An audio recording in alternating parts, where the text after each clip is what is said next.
Weather Awareness Week. No question about it. Wisconsin averages 23 tornadoes a year. That sounds like a lot. Here to join us right now and talk to us a little bit more about it, a man in charge of that, Paul Gazdick, Broward County Emergency Director. 23 seems like a lot, doesn't it? Well, it definitely is. I mean, tornadoes are one of those big things that people think about, but you can also get just as much damage with severe thunderstorm, severe warnings. So, that's the time of year where we can kind of sit back and, kind of think about what's going to happen when we have beautiful weather like today, so that when something does happen, as it can turn, right. We can kind of get those plans in place. So what kinds of things are you teaching people this week for Severe Weather Awareness Week? What do you want people to take away? A lot of things that we're going to be doing, like tomorrow we're going to be walking through with a school to see their tornado drills. We're hoping that families and workplaces will participate so that they can kind of get an idea where they're going to go, because seconds count in these sorts of situations. And we're also encouraging people to purchase weather radios during this time. We're really, we'd be happy to help program them. They are really the smoke detectors of severe weather. So every home should have one to be able to be woken up in the middle of the night, because air conditioning on, being hot, you're not going to be able to hear those outdoor warning sirens. Right. Another thing too that people should not be alarmed about tomorrow: statewide tornado drill. Right. That is correct. Don't be scared.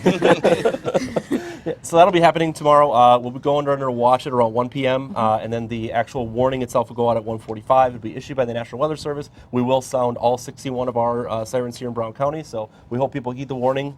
Practice how you play and really get out there and get a better understanding of severe Question weather. I have for you, I know that's been debated, but what is the theory right now? If a tornado is coming and you're in your car, do you stay in your car or you get out? I would get out, because those strong winds, get in a low-lying area, kind of lay down in a ditch or something like that. Okay. Yeah, Don't go in an overpass. Yep. That's the worst place you could possibly go.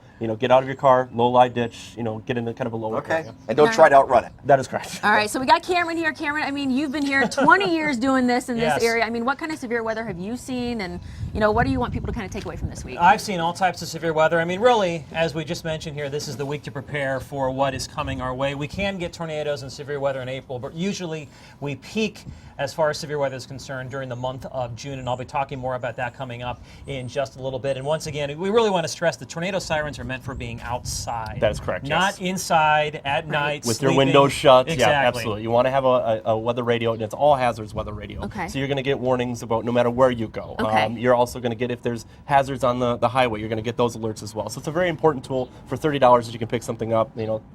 Take advantage of this week to purchase something like that. Is this kind of similar to like the Red Cross app? I've seen those before where you get the watches and warnings. Yes, yeah. There's tons of apps out there. Okay. You can also subscribe to the Wisconsin, or it's already on some of the mobile devices where you get the wireless emergency alerts, where you get that in your area no matter where you go. But yeah, the weather radio is a big one, because it's a noise that you're not familiar with, and it's going to wake you up in the middle of the night. Okay. Yeah, and what I suggest is when the weather radio goes off, you turn on NBC 26, because then we'll have live coverage That's of what's perfect. going on. In your basement. Yes, in your basement. That's right. Or stream it on our smartphones, right? Yeah, we got our weather have app. a lot of great stuff on them as well, too. Absolutely. Perfect. All right, good information. And for even more information and about that tornado drill that's happening tomorrow, just visit NBC26.com and click on this story. Thank you so much for being with us, Paul. We Thank you for having me. it. Appreciate Thank you, it. Cameron. We appreciate it as well. Best luck out in the state of Washington. Thank you very much. Big move. That's awesome. Fantastic. Now to a deadly